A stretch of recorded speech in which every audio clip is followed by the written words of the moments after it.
setting my goals, like literally quarter by quarter, that some of the projects that I recruit and bring on and support are happening outside of LA, New York, and like Chicago, you know.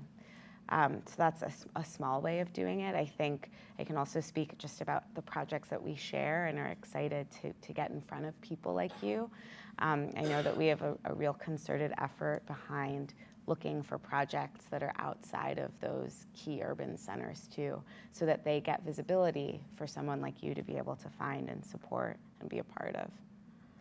I think for us, even though the projects are here, we try to find projects that are accessible and are welcoming to everybody, and the story that we tell to the press is one about, tries to contextualize it in a larger way so that they're not just being written about kind of in the art sections. And we actually do a lot of outreach to the media, to kind of radio and other news outlets that might not necessarily be on everybody's radar. So we really think about how we can reach new audiences through media and through how we're explaining and discussing our projects, and making sure that people always feel welcome and they tell their friends and encourage people to come. I think Art 21 does a really nice job with like really accessible and professional video making of artists. I know in my house, I actually play their videos a lot for like my family members when they come over and look at the art in my house, and they're like, "What?" So yeah, I think through technology, and videos seem to be, or like short movies seem to be a really good way to communicate with people outside the bubble. It's hard to ever feel like you're doing enough, though, I would say. You know, I think there's a lot more that could be done. Question back there. You've had your hand up for a while. Can you hear me? Yeah. I was approached recently by an organization called Critical Practices, and they asked me if I would do a show in a live-in loft in someplace in the 20s. So I kind of like the idea, because sometimes I think that art is very separated from ordinary living. And also I like to, when I have an exhibit, I like to engage the people who are coming to see it. And since I've worked in theater quite a bit, sometimes I know how to do that. But so I decided to do this show. And since some of my subjects have to do with refugees and the US prison system, and so forth, I like the idea because I hear that so many people in Canada and other places are taking in refugees. So I know I can't do that now, but I thought this would be a way to take in art which speaks of refugees and other displaced people, to bring it into a living space. And so anyway, I'm going to do that, and I'm very interested to see about engaging people who come to see the show, because everyone has had the experience of being displaced in some way or another. Even if you're the firstborn and another baby comes, it's also. So anyway, that's one way to engage people in art. I like the idea that in this loft, there's a sofa, there are chairs, there's a kitchen sink, there's a refrigerator. So I'm going to see how that works. Thank you. I think from my experience of traveling around the United States over the last 15 years that I've lived here, and then before that when I was a visitor, that for me at least, the most radical arts organizations I've encountered are the organizations that emerged out of the arts and disabilities movement in the early 70s, and specifically the three in the Bay Area, which are Creative Growth in Oakland, Creativity Explored in San Francisco, and the National Institute for Art and Disabilities in Richmond, California, which were all founded by the same couple, a psychiatrist and his partner who was an artist in the early 70s, beginning in 74. And other organizations nationally followed their lead, and they're somewhat underknown still. I mean, the work they do is widely known, but it's somewhat underknown. But they seem to have, you know, in my opinion, radically resolved some of the art and life separations that, you know, I think can be complicated or problematic with other kinds of arts organizations. I think for White Columns, you know, we're in a kind of an interesting dilemma that the work we show is largely unknown. And as I mentioned before, the audience for that is quite small. There are very few people, I think, want to get out of their house, get on the subway, go across town to a place to see something they don't know about. There are relatively few people want to do that. And it's hard for us to create a larger narrative around individual ideas. So I think all that we can do is build on the legacy of the organization, which is to try and create a compelling context in which those ideas occur. So you're not necessarily coming to see something specific, rather you're coming to White Columns to see something. And if we can create a compelling idea for the organization, I think we'll continue to find an audience for the work that we do. And I think, you know, we're fortunate that I think over the 47 years we've been around that a significant part of that audience is in a position to do something with what they've seen. So if you come to White Columns, a lot of the people I think come are people who connect those ideas to other places, and consequently, or hopefully, the audience for some of those ideas grow. But it's a very slow process. And I think, you know, I always believe, and I believe it's true, that it takes about 10 years for an idea to find its way to percolate through the culture, even with social media. So things are just accelerated now. But I think it's the time frame is essentially the same. It still takes a decade for us to understand how something works or how something functions or what place it might have within a larger narrative of other ideas. So I always think there's no hurry. You know, I think you should never be concerned about what's happening in the present tense, apart from trying to do the best you can. Well, you know, an artist I worked with when I lived in the UK who did an amazing project with Creative Times, the artist Jeremy Deller. He didn't train as an artist, he trained as an art historian. So I think he has a kind of healthy disregard for art and the art world. But I also think more importantly, he's not necessarily that interested in the art audience. He's interested in whoever. And most of his works, and the ones that are ultimately the most successful, have functioned on this random passers-by. He did a great project with these guys called It Is What It Is, where with some Vietnam veterans, he went on the road in America and took a burnt-out car that they'd recovered from a street in Iraq that had been blown up in a bombing, and just basically used it as a kind of provocation to have conversations with people in different communities about the Iraq War at that time. And then more recently in the UK last year on the 100th anniversary of the First World War, I think the ending of the First World War, he did what I consider to be one of the greatest works of public art, where in the morning of that day across the UK, thousands of actors dressed as soldiers from the First World War just appeared in British towns and just went about their business. And nobody knew who they were or what they were doing. And you could engage in conversation with them, and they would start to tell you about what they were there and what they were trying to do.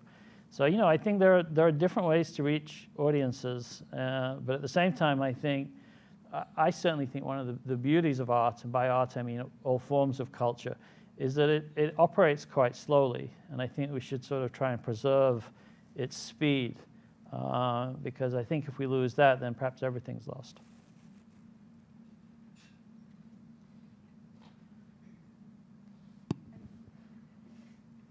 Hi. Hello, can you hear me? Okay, hi, my name's Cheshire. I'm interested in talking to you about Kickstarter and the other crowdfunding companies that have now stopped the fiscal sponsorship pieces as far as allowing nonprofit within those spaces. Do you know about that? Loves to work with nonprofits. It's a core part of what I do every day is talking to nonprofits and supporting them through Kickstarter campaigns. So I know there's been some confusion in the past because Fractured Atlas their sort of back end is not compatible with ours. So they're not able to act as a fiscal sponsor, but there are several other organizations that do. Yeah, I have a fiscal sponsorship with NIFA right now, and they've told us that we can't use any of, I mean, we can do the stuff on their site for that part of it, but not with any of the I'm just wondering why that happened and how, what that means or. Yeah, it's something that I guess NIFA must have decided. I don't know about it. I haven't heard that. I think some fiscal sponsorship organizations have trouble with the all or nothing funding model that Kickstarter has, where you're not charged until the last day of your campaign. So that's the Fractured Atlas issue. It might be the same with NIFA, but I'd be happy to talk to you about it after, because really often people are not actually funding Kickstarter campaigns for the tax write-off. No, So exactly. No, because you're also giving rewards, so it's different. It tends not to be a huge issue, but we can talk about it later. Thank you. Yeah, of course.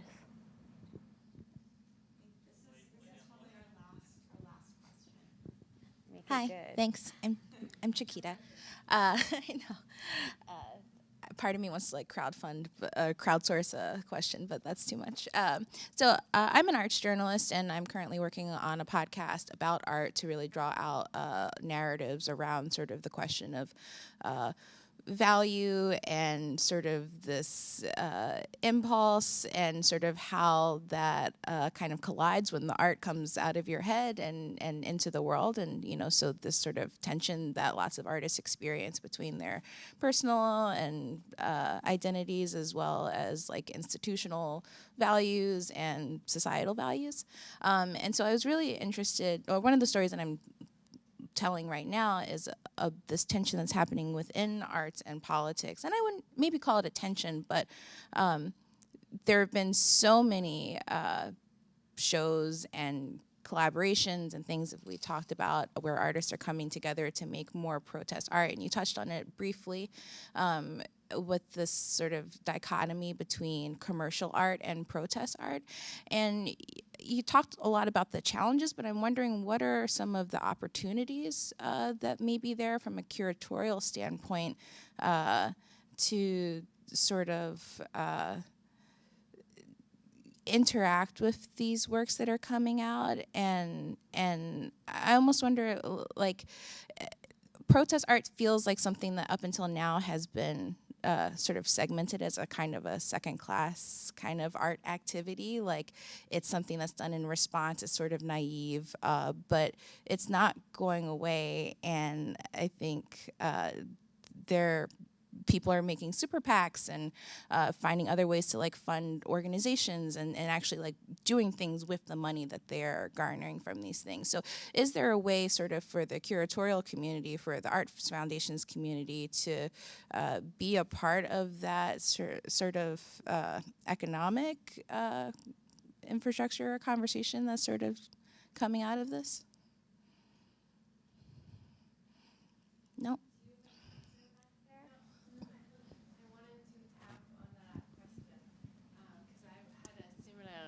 Question. It's less about money, but I'm an artist. My name is Naomi Saffron-Hahn, and I've been making what I would call political art like for a decade now. And in the New York, I'm not from here, and I come from a different art world, and I came here and I got educated here, and I was told not to make political art. I was told, you're in America, you can make work about whatever you want. And so I was really excited tonight to see the discussion title, which is up here, right? Art and Politics. And I'm also I'm tapping on your question about like exactly when you said political art is like second citizen.